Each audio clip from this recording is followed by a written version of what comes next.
we have the second Meta Researcher series today, and we have two researchers from Tata Institute of Fundamental Research, Shatarno Ganguly and Snigdha. Both are working in Dr. Ullas Koltur's lab, and today they will take you through some aspects of metabolism, which is, and then they will tell you what they do in their lab on a day-to-day basis. So if you have, as usual, if you have any questions, please write in the chat box. And, we have muted everybody's just so that, there is a little disturbance and then everybody can be heard. But if you have any questions, do write, and we will have an interactive question and answer session towards the end. All right. So Srinidhi, if you are listening, can you please start the recording?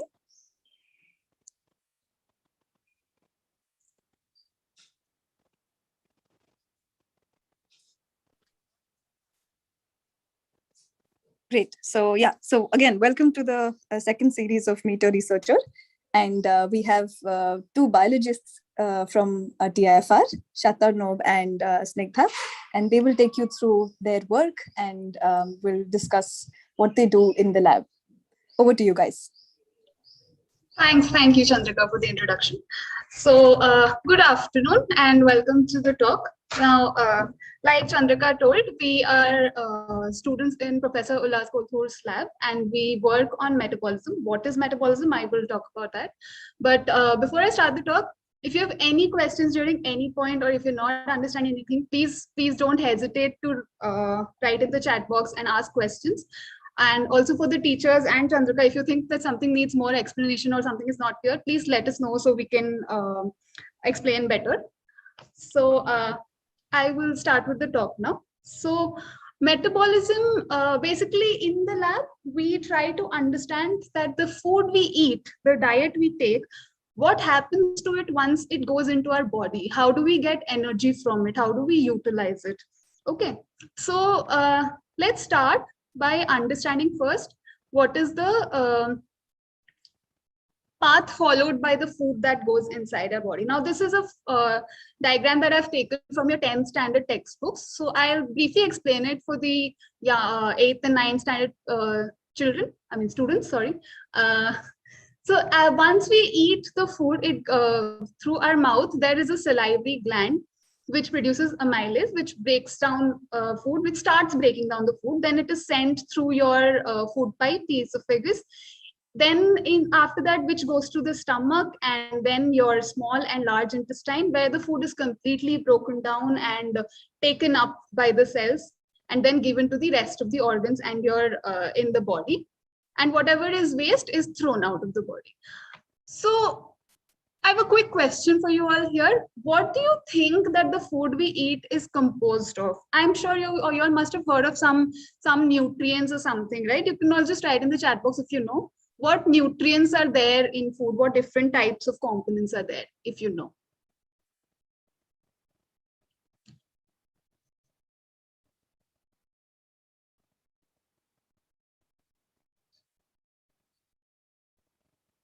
Oh, someone's raised a hand. Can they unmute and answer, Chandrika? How does it work? I'm checking.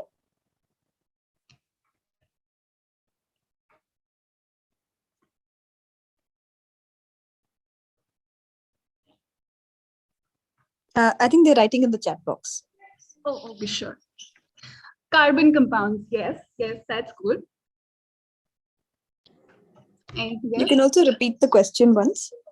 Yeah, so my question is, the food we eat is made up of a lot of different components, different types of nutrients, different types of macromolecules. So do you know any, like you've heard people say, eat a balanced diet, right? So what are the different nutrients involved in food? I'll just wait for like 5. Carbohydrates, yes, that's great. Anything else?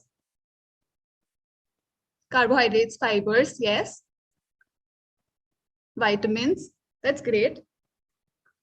Proteins, minerals, wow, we have a lot of answers coming in. Yes, exactly.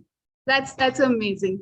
So that's exactly what I want to talk about. So we have macronutrients, majorly we have carbohydrates, proteins, and fats in our food. And vitamins, minerals are all micronutrients. They're present in smaller quantities. So the major energy that we get is from these macronutrients. Micronutrients support in getting that energy. Okay, so now, do you think that they're all different types of nutrients, right? So do you think that the way they are broken down, the way they're processed in our body, and the way we get energy from them, is it the same? So that's what basically we try to look at. So all of that together encompasses what is called metabolism. So metabolism is basically when you break down the larger molecules into smaller molecules to get energy along with it. Or conversely, if you have a lot of smaller molecules and you want to not use them up at that moment, then you can convert and store them as larger molecules. So all of this interplay, everything together, is what is called metabolism. Okay, now coming back to here, these different types of macronutrients, how they are utilized. We'll focus on carbohydrates and fats here. So here, if you see the carbohydrate structures, these are the more usually present sugars in our daily food that we eat. Now, if you see the structures, they're very small molecules. So they are broken down easily in like around 10 steps maybe. And then you get energy in the form of ATP. ATP is the energy currency of the cell. Okay. So since the smaller molecules are broken down easily, you get very little energy from them. While fats, if you see, this is the one I've shown here, is what is present in butter that we eat. So this is a huge molecule. It takes a lot more steps to break it down and to get ATP from it. But the ATP, the energy that we get, is much, much more than what you get from your sugars. So in a way, your carbohydrates, the breakdown is very fast, but it is poor in terms of your energy currency. While your fats, their breakdown is very slow, but it is very rich in energy. Okay. So just keep this in mind for some time. Now coming back to after we eat the food, will the body utilize everything as soon as you eat it? If it breaks down everything, gives you energy as a burst at once, then that would not be good, right? Because throughout the day, you're not eating all the time. You eat for some time, then you stop, then you eat again, you stop, and then while sleeping also you're not eating. But your body does need energy throughout that phase, right? So I'll let you in on a secret here. Our cells, our body are like extremely smart in this case. So what happens is when you have carbohydrates being broken down, it stops the fats from being broken down. And the other way around also, when you are getting energy from fats, the cells cannot break down carbohydrates at that point. Okay, so then what happens to the other component that's taken up? So like I said, it comes through the digestive system. Then it is sent, everything is taken up by your intestine. It is sent to the liver. Now the liver is like this brain house of your metabolism. What it does is it takes everything and then decides what to use and what not to use. So what it does is, once you get your food inside, it will take the carbohydrates, break it down, but the fats it will send to your adipose tissue for storage, and the proteins it will send to your muscles for storage. So that when you're not eating, during the times of the days when you're not eating or when you're sleeping, that time all of this that is stored is then that time the stored food is used for your energy. So you have throughout the day, you have a constant supply of energy in your entire body, and everything, as you can see, is connected. So wherever the energy is produced, it can be sent across your body to be utilized by the different organs. Now this sounds like a very think of it like a traffic signal. Like all of these are controllers which are sending your nutrients from one place to the other. Like it's very coordinated, right? But so what will happen? But think of it, at any stage this traffic can be broken down, right? That the controllers can break down, your system might go into chaos. So what will happen if there is chaos? Then if this metabolic pathway is not properly followed, so Shoptanov will take it from here and he'll tell you what will happen if there is chaos in the system and this traffic does not go properly. Sorry, just a second.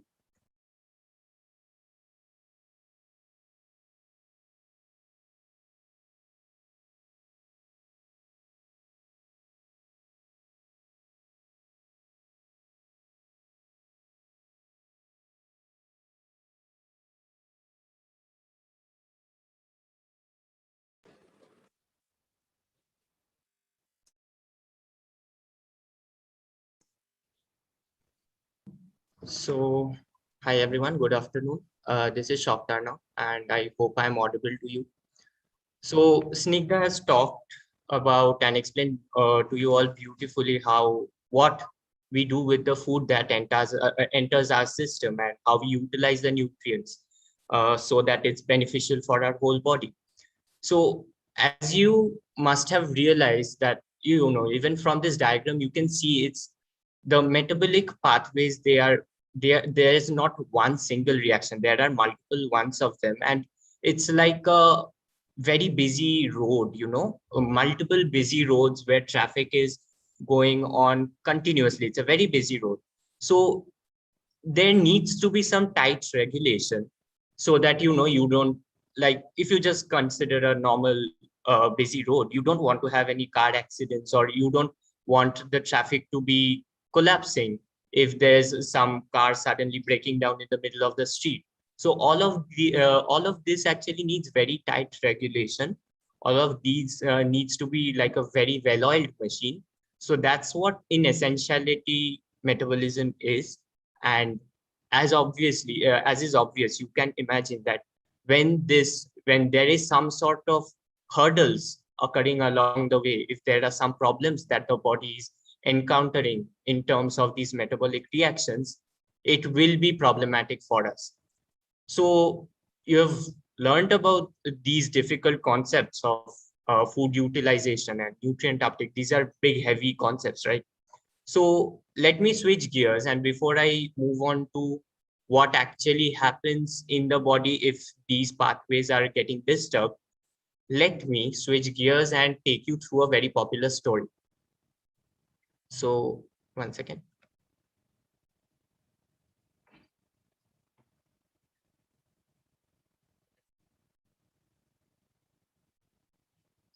Yeah. So I guess many of us are very familiar with this particular story of the Pied Piper. And it's a story that, most of us have come across in our childhoods. But for the very few of you who are not familiar with it, I'll just tell you about this story in brief, and maybe the senior students could bear with me for a little while. So I'll just take 5 minutes. So there was this village in Germany that was suddenly attacked by a large number of mice. And mice and rats, they were attacking all sorts of property. They were destroying crops, they were eating up groceries, they were causing diseases. And try hard as they might, these villagers couldn't actually get rid of these mice. So they called for the help of this man from Hamlin called the Pied Piper, who was famous for playing beautiful tunes on his flute. So when the Pied Piper was called, he saw this literal attack of mice on the village. So he struck up a beautiful tune, and the mice actually started to follow him around and dance to his tunes.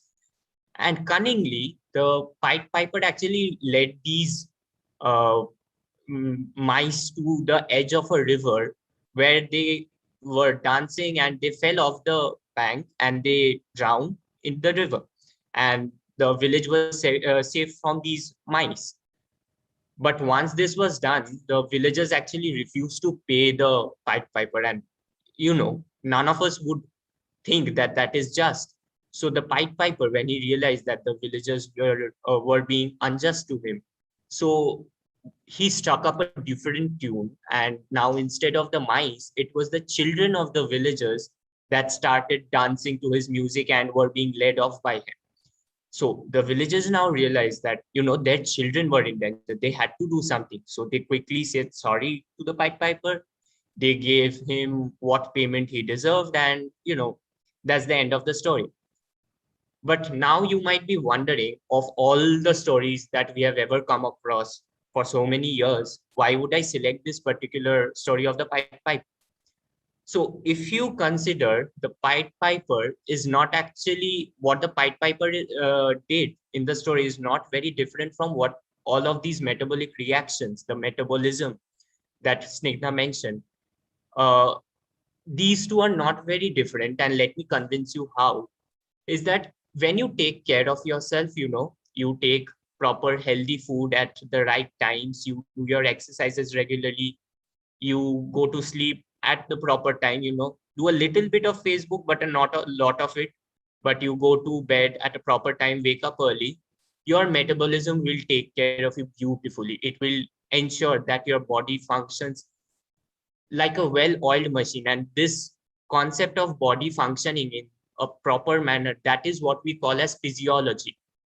So a normal state of physiology, or a physiological state, is a state where all the functions of your body are occurring in a normal, efficient manner. But when you have loads of junk food, when you are staying up late at night, when when you don't listen to what your mother says and reject all sorts of vegetables from your meal, your metabolism will go rogue. It will rebel against you.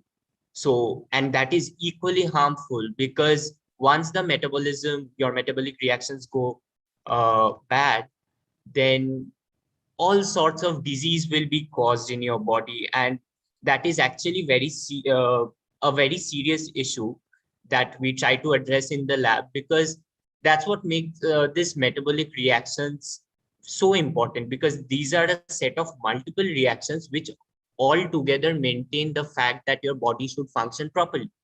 And once you take away from that, the metabolic system of in you will, as I said, rebel against you, and it will cause many severe diseases.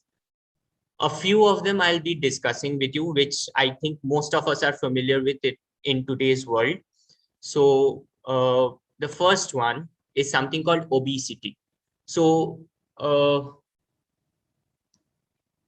yeah, so obesity is, you must have encountered people, who seem overweight due to unhealthy habits. People always say, you have gained weight. Are you eating a lot of oily foods?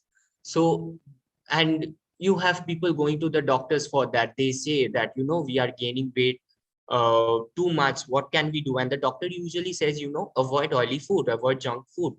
So, in this picture, you have this picture of burgers, chips, and I'll admit, as much like they do look very delicious, but you have to avoid that, because when you eat a lot of those, you have a lot of unhealthy fats that is going inside your body.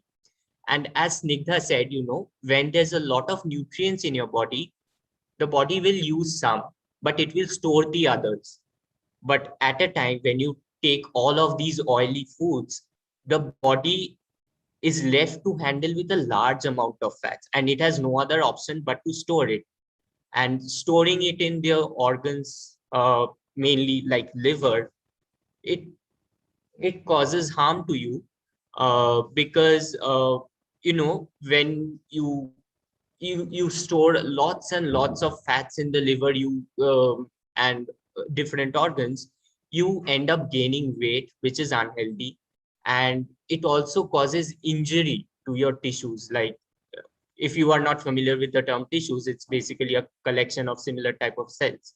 So in the liver, when you have a lot of fats accumulating, it will end up injuring your liver, and that is obviously not good for you, because, as again Snigdha mentioned, that the liver is kind of this power plant where it's decided where nutrients are going to be utilized and what nutrients are going to be stored.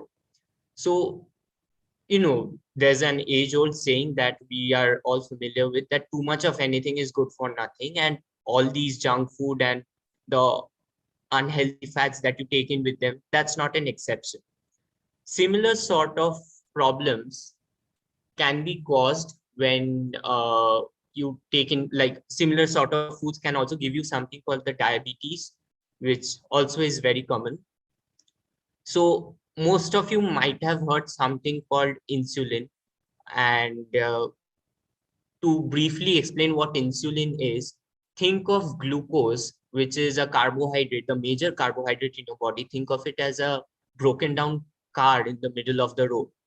And the insulin here actually acts as a tow truck. So wherever your glucose needs to go, insulin has to escort it.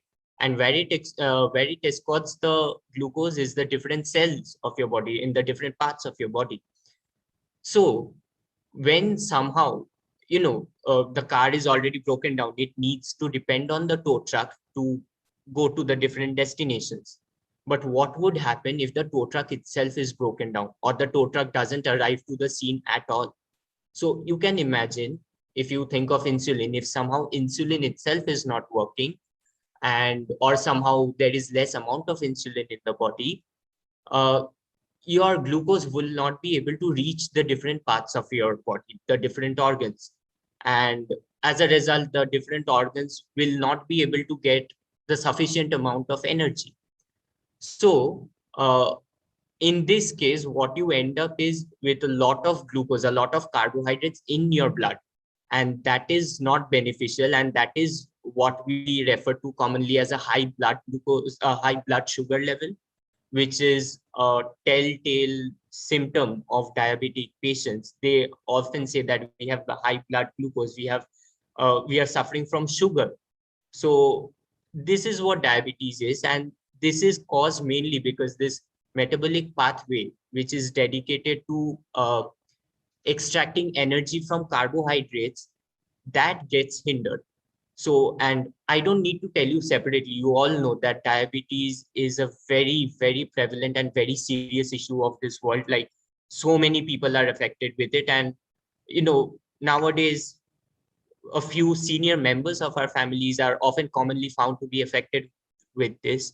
So it is a very, an issue of very much of a growing concern. So next, one disease that I will like to talk to you, and it is something we are all familiar with. It is cancer. Again, if you will see this cancer causing foods wala panel, all these junk foods are enlisted, which we saw both in case of, we saw that these foods cause both obesity and diabetes. So does this mean that diabetes and obesity and cancer are somehow related? And that actually happens to be the case because, whenever there is diabetes and obesity are basically causing some sort of problems in these pathways inside your body. And cancer actually thrives on these problems. Whenever there is some problem in this, in one or more of these pathways, the cancer cells will immediately take advantage of it, because cancer is basically a mass of cells that have again decided to suddenly go rogue, and they grow at an abnormal rate, like much more than your normal body cells. So whenever there is some, like if you consider the case of obesity, if you're taking a lot of fats, they are getting stored. Now the cancer cells will think, oh, we have access to so much fat, I can use it for my nutrition. So they will thrive on those excess amount of fats, those excess unhealthy oils that you have taken in, and they will use it for their benefit so that they can get lots and lots of energy from it and grow rapidly. And that's where you get this cancer. But one thing that I would tell you, this junk food example that I gave you, it's one of the numerous causes that leads to cancer. So cancer can be caused due to overaccumulation of certain harmful, certain nutrients, like the unhealthy fats I spoke of. But at the same time, it can be caused if you are deficient in some other nutrient. So, when Snigdha asked you about the components of the food, some of you answered, like we got remarkable answers, and some of you were talking about vitamins and minerals and roughage. So, vitamin deficiency, when you don't have your greens enough, when you are neglecting your healthy diet, you often encounter vitamin deficiency also due to your bad habits. So, these vitamin deficiencies can also lead to cancer. So there are many different ways cancer can be caused, simply because these metabolic pathways, as I mentioned, they are many in number. And a problem in any one or more of those can be extended so as to cause cancer in your body. But these are all like really complex diseases that the whole world is dealing with right now. But to understand the importance of metabolism for your body functions, you don't really need to look that far. So now let's take a quick quiz based on whatever you have heard. So Snigdha mentioned, so did I, that let us consider exercising, your daily exercising. So you need energy to exercise, right? No one would disagree. But you are not eating while you are exercising, right? So where from are you getting this energy? So maybe we can have a quick poll. You can type in the chats. Do you think your nutrients are being broken down, or do you think some molecules are being built up? So if you remember, breaking down of molecules liberates the energy. It gives you the energy, but building up of molecules, it consumes energy. So keeping in mind that you need energy for exercising, you can just type in up or down to say, like if you think it's broken down to release energy, then you can just type in down. And if you think molecules need to be built up, then you can just type in up. So maybe we can have 10 seconds on that. So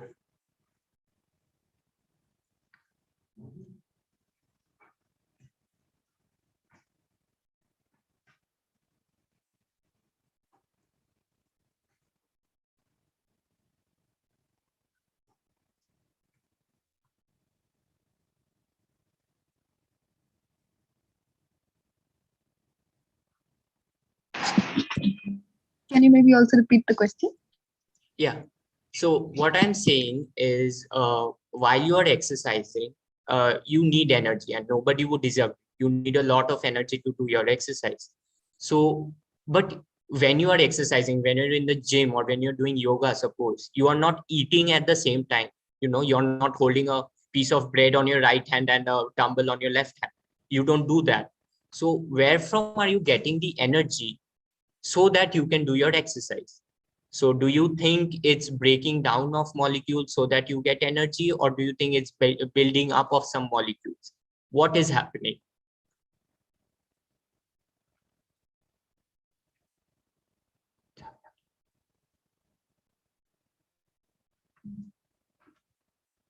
Okay, so Ritvik has given a brilliant answer, that from the stored energy, and that's precisely what happens.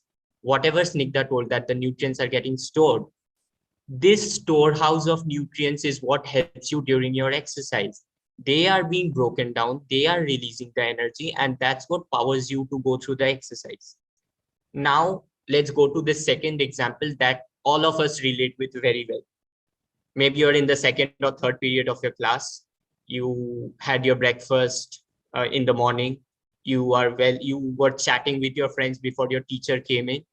And once the lesson starts, you think of your least favorite subject, that lesson, and suddenly you yawn.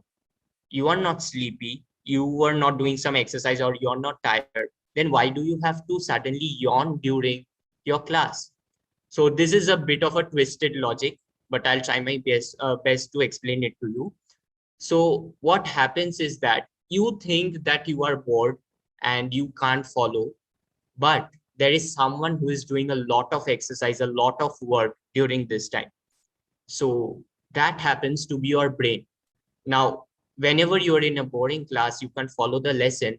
Your brain is actually trying its hardest to make sense of whatever it sees on that is being written on the chalkboard, or whatever it hears coming from your whatever it hears from your teacher, whatever concept she is explaining. So the brain is actually trying very hard to catch up with these abundant relay of information, but sometimes it finds it very difficult to catch up. So at this time, it gains a lot of energy from the carbohydrates that are stored in your body, and it's rapidly breaking down these carbohydrates. So one thing to keep in mind is that this breaking down of nutrients to, especially carbohydrates, to release energy is something that is done by oxygen. So that's why oxygen is so essential for, like, we all need to breathe oxygen to keep on living. So once the brain is breaking down more and more amounts of carbohydrates, sometimes it runs into a shortage of the oxygen. So it's at that time that you yawn widely as an attempt to take in a lot of oxygen at once, so that your brain can catch up. That being told, please don't yawn in the middle of a class and say that you are attempting to understand. Like this is going to be your last the last talk for us and your last attending session. So your teachers will trash us. But yeah, that was something I found that you could all relate with. And that's the beauty of metabolism, how it regulates the simplest of the body functions in such an immaculate manner. So what we do in the lab is, sorry.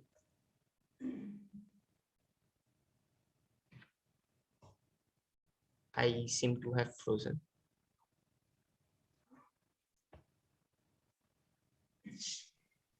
No, Shata, no, it's fine. You can go on. Yeah, okay. Fine. Yeah. So this is a picture of our lab. This is one of our senior members, Arushi. This is Yasir, who is our newest member. And this is Amar, who is also a very good friend of ours in the lab. So what we do essentially in the lab is, we talked about how metabolism is like this busy road with a lot of traffic. We want to understand who are the traffic constables who are regulating this traffic in such a beautiful manner. How is it decided, when a carbohydrate should be used or when a carbohydrate should be stored? What kind of disturbances in all of these pathways could give rise to diseases? So all of these processes, they actually need help from a lot of different complex molecules that I don't want to bore you with. So we basically try and understand who these molecules are and how they act, so that they can control this traffic in this well-oiled manner. So if you consider, it's not really far from the truth when your elders say that, you are what you eat, because that's what we see. You are indeed not only what you eat, but also when you eat and how you eat. So keep that as a take home, and that's it from our side. Thank you. And we'll now take questions that we have. So Chandrika or whoever, Chandrika, could you please coordinate? Sure. Yeah. Thanks, Shatarno and Snigdha, for all the details that were so well presented. And I think this is very important because this is what we do in our daily life every day. And I'm sure there are some questions or comments and doubts. So students, if you finished all the highs, we can now, you can write your questions. I think there was one question from Ritvik Shatarno that you could ask, that you could answer. And Okay, I will, and those who are listening to us on YouTube, so those who are listening to us on YouTube, please write your questions in the chat box, and we will let the speakers know about your questions. Thank you.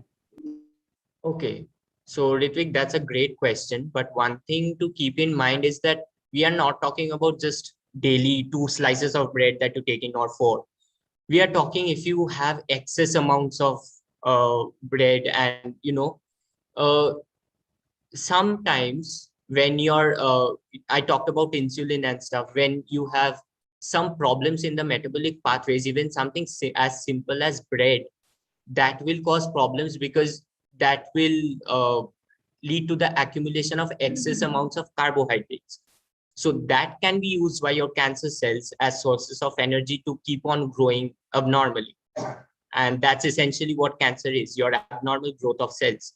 So they can literally hijack nutrient from any source. You just need a minor disturbance in any one of those pathways, and something as simple as bread, or even a pack of chips is good to cause you cancer.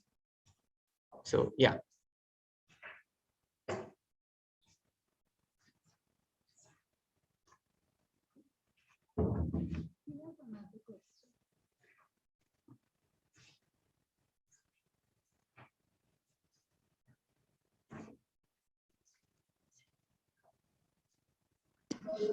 So పిల్లలు మీకు ఇవాళ ఏం అర్థమైంది?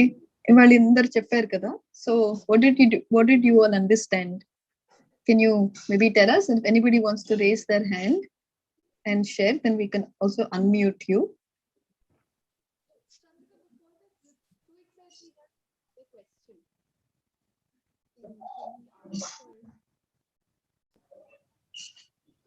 Snigdha, your voice is not very audible.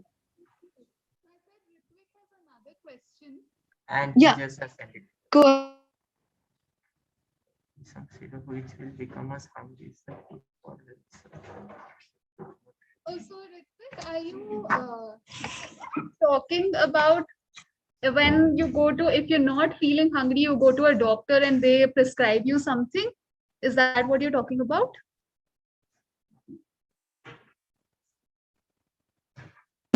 Yes. So in that case, what happens is your body is not functioning as it should, right? So you are eating things, but your body is not able to take it up, right? So then you don't really have any energy. I mean, you don't really have any sources to get energy from. In that case, this is prescribed and it is good for health because then you bring your normal functions back. And these things, as far as I know, usually they're not like a prolonged thing. It's only for some time. And once your body is back in action, then you don't need to really take those syrups. So it does help. As to how does it work, I'm not exactly sure.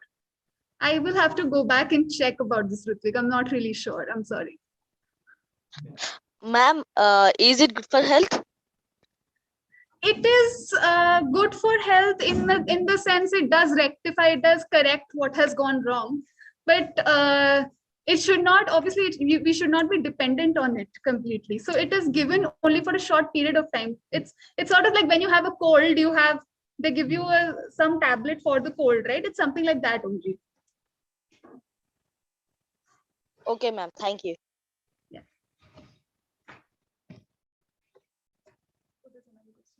What is the reason of this rate? Do you want to answer? Or...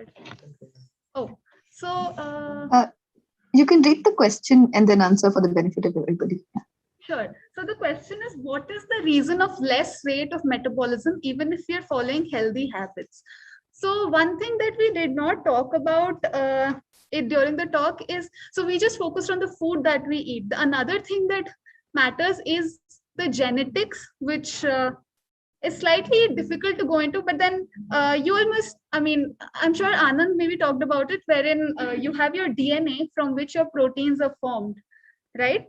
So everyone's DNA is not the same. So all of us may have slightly different proteins, which may work slightly differently. Or let's say, I mean, you've just started following healthy habits. Then previously, if you were not following healthy habits, then your organs may have already started going bad to not be able to function properly. So it's like a mix of your environmental and genetic factors which decide how your metabolism is going to be.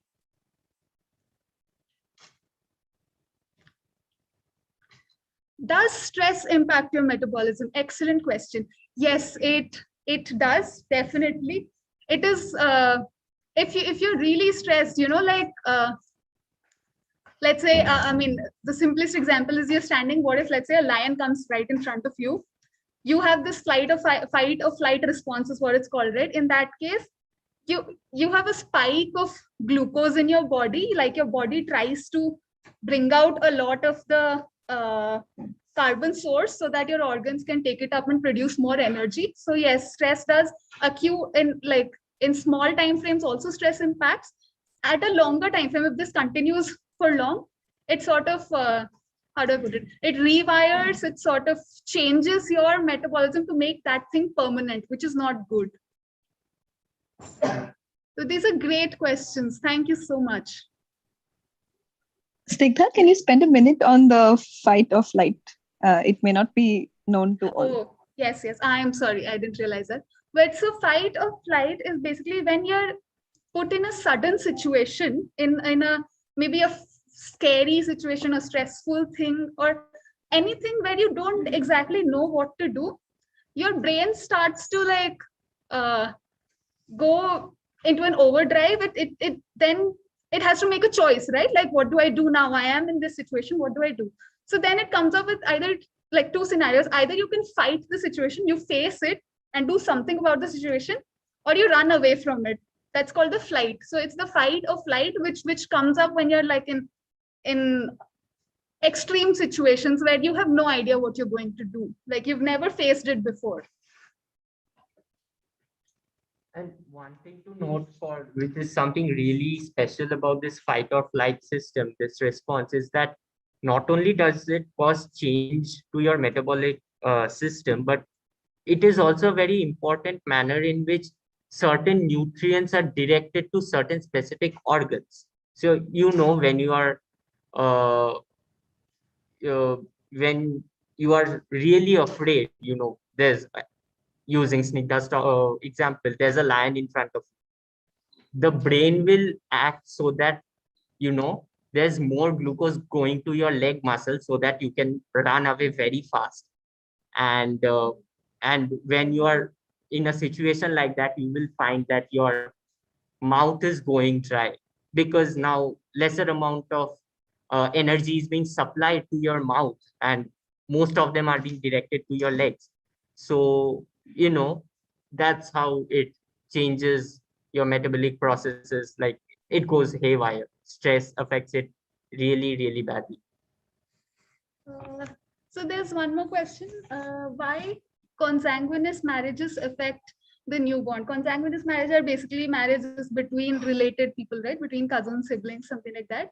So this is related to what I was telling of the genetic effect on metabolism.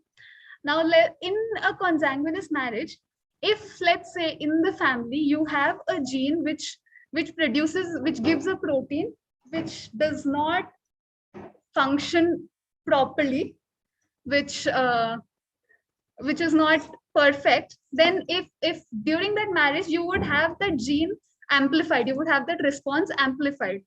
So it does affect, it affects, like, it's the genetic factors in a consanguineous marriage which affect your metabolism. Chandrika, do you mind if we take 2 minutes to shift to the discussion area? We are actually in a classroom where a class is supposed to start now. Sure. Yes. Yeah, Please go ahead.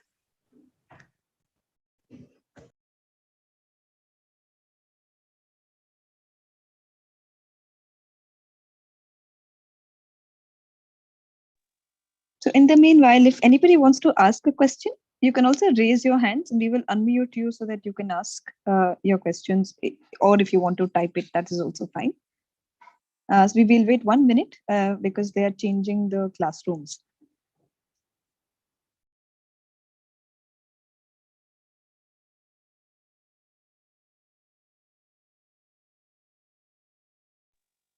So I have a question for all of you. So during this lockdown or during the times that you are not in school, how are you all taking care of good nutrition or good sports and good sleep? Are you all taking care of these things? And it is also, as we listen to Shatarnab and Snigdha, this is very important to also manage your stress levels. Though children should not be stressed at all. But this is also true for parents, teachers, whoever is listening to us. So let us know in the chat box if there are things that you're doing that can help others, or we can share ideas on how you're managing your sort of daily life to ensure all of these components can come together. Okay, so Snigdha and Shatarnab, you can continue.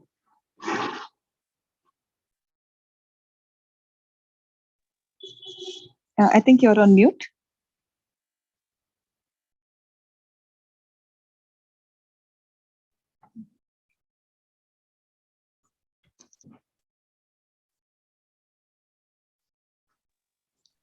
Yeah, we can hear you. You can continue. Yeah. So again, why does metabolism differ from person to person? It's about the genetics. You all have heard of something called the DNA. So the DNA is different it's different in every single individual. So the way your DNA is really does affect your metabolism, and that's one of the major reasons why metabolic response, even though two people are following the same habits and same healthy habits. Even then, they might have different metabolic responses, and that can be attributed to this difference in your DNA, which is your genetic material. So the next question is how much does sleep affect your metabolism? How much does sleep? So something to know is when you're doing things during the day, there is some wear and tear happening in your organs. They're being used up, broken down, made up again. So sleep time is the time when all of it is again made up again. If there's some wear and tear in your organ anywhere, during sleep, it is repaired, rectified. So your sleep is important for that. Also, it gives time for your organs to shut down and rest a bit. So if you sleep less, that repair time goes away. So then that way it affects in the long run that you have things going bad gradually. So yes, you do need enough sleep to allow your body to rest and recover completely. The next question we have is, does metabolism age with change? Bhargav, that's a fabulous question. So yeah, sorry, change with age, not age with change. But yeah, your age does really affect your metabolic reactions. All these metabolic reactions, since you're in the 10th standard, you might be familiar with something called enzymes. So these are basically some particular molecules which make these metabolic reactions go faster. So when these enzymes are being used over and over the years, sometimes there may be some problems which can occur in the functioning of these machineries. So that can actually cause a lot of problems in your metabolism. That's why you do get older people getting afflicted with diabetes, or there are many such examples. But to answer your question, the age does affect your metabolism, and usually it's related with a lot of metabolic problems. And can we say obesity, diabetes, and cancer as metabolic disorders? Yeah, these are very prominent metabolic disorders which are of global concern. And yeah, we are all trying our hardest to combat these problems. So just to add, cancer, you may or may not, because it depends. Cancer can be induced by chemicals also, cancerous agents, but obesity and diabetes are definitely metabolic disorders. I think we have answered everything, right, Chandrika? Is there anything else? It's one more. More than it is needed. Yes. So I think both ends of the spectrum. What happens if metabolism is not up to its function, and what happens if it sort of over functions? So in over function, then there's certain. So ideally, if it's a bit higher, it should not be a problem, because then you're utilizing everything that you're taking up effectively. But there are certain diseases in which your enzymes become hyperactive. That is an issue, because then you're not retaining anything, not keeping anything, and then you'll have to eat more frequently, eat more regularly, which is not feasible every day, right? Which is not possible every time. So you need to have optimum, so that you use at a time, you use only what is needed, and then store the rest for later when you're not eating and you have stored energy to use. I have a question to you all. So how much energy is spent in regular metabolism? So say if one is not exercising or doing anything, but sort of awake from morning to evening, maybe studying, like how students are, how much energy does this process consume? Maybe in terms of calories, or so is there a how cost effective, how expensive, quote unquote, is this metabolic process? So I personally do not remember in terms of calories, but around 50% of the total energy expenditure is metabolic expenditure. If I remember correctly, it's between 40 to 50% of your total energy expenditure. Okay, thank you.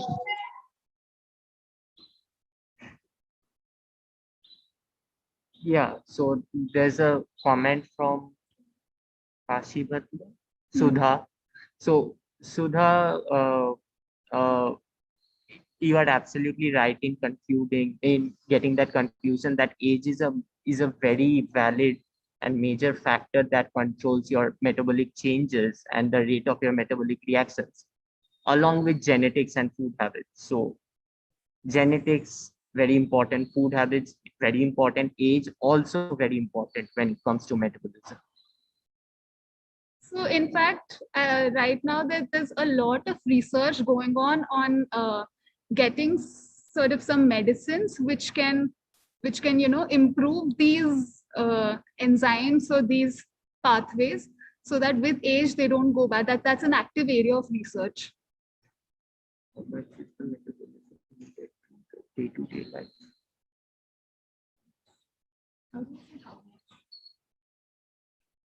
So Ritvik, well, I'll read out your question. That is, how much is metabolism needed in the day-to-day life?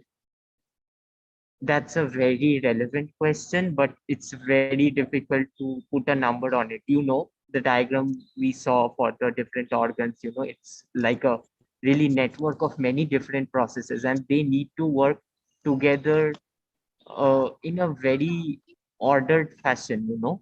Some of the reactions has to be at an increased rate, and at the same time some of the reactions has to be at a lower rate, and that cycle goes on in exchange. So it is very difficult to put up a number for that, but all of it needs to be coordinated perfectly and throughout the day at its 100% efficiency, so that you can live a healthy life, your day-to-day lives as proper healthy individuals. Okay, sir. Thank you.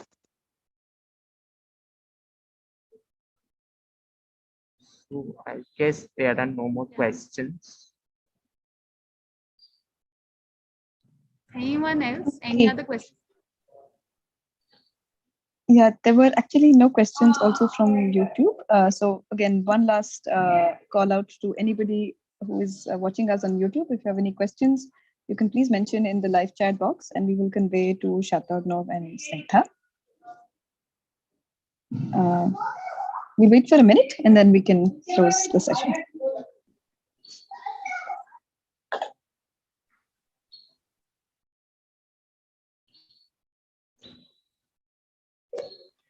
Teachers who are listening to us, Firoz sir, Padmaja ma'am, if you have any comments or questions, how do children, we know that this is part of their 10th standard and some bits of it is there in 8th standard. So are there any experiments that you do regarding metabolism? Do you observe metabolism in other species? If you have any comments, please share here. We'll be very happy to know.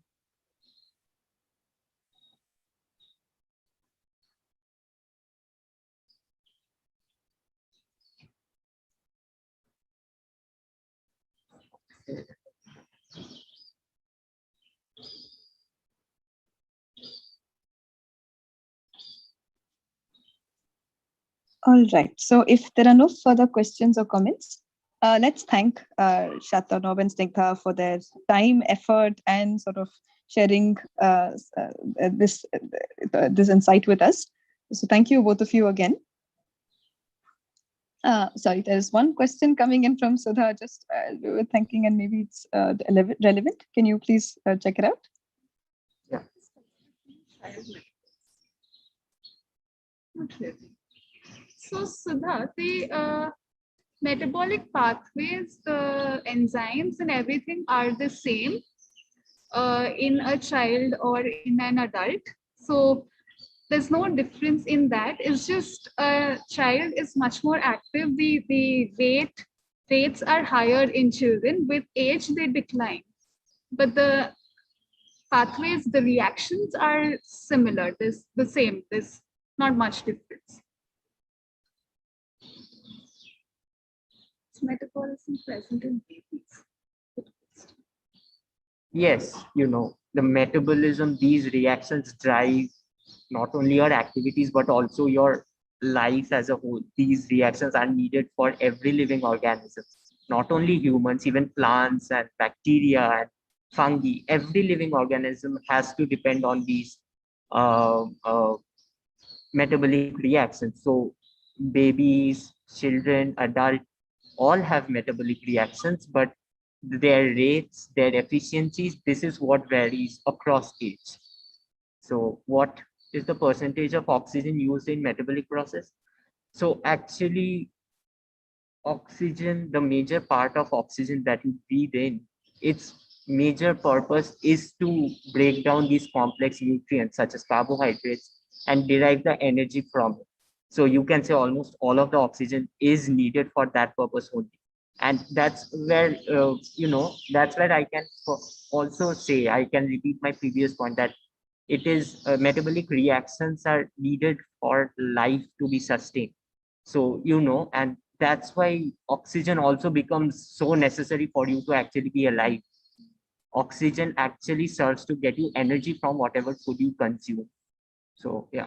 You all can actually relate it to your last week's talk. Anand talked about hemoglobin, right? So hemoglobin carries oxygen and then respiration happens. So metabolism is everything, all the reactions that happen before respiration to get you the final product, which can be used in respiration to get your ATP. So that is where the final reaction is, where your oxygen is used. Oh, that's a good point to connect because I think most of the students also attended Anand's talk last a couple of weeks ago. So, all right. So at that note, thank you all. And if there are any more questions that still come by, we will make sure that it is noted and we get them answered. So Snigdha and Shattarnav, thank you once again very much. And we all see you, I think, at the end of September. Professor Dr. Mrinal, she's a faculty at TIFR Hyderabad, and she would be giving a Meet a Scientist talk. And we will hear about that soon. So again, for the Zoom link, contact your science teachers and everybody else listening on YouTube. Keep watching this space for more such talks and sort of lectures by students and scientists. Thank you, everybody. Have a good day. Thank you, Chandrika. Thank you, everyone. Thank you, everyone. Bye.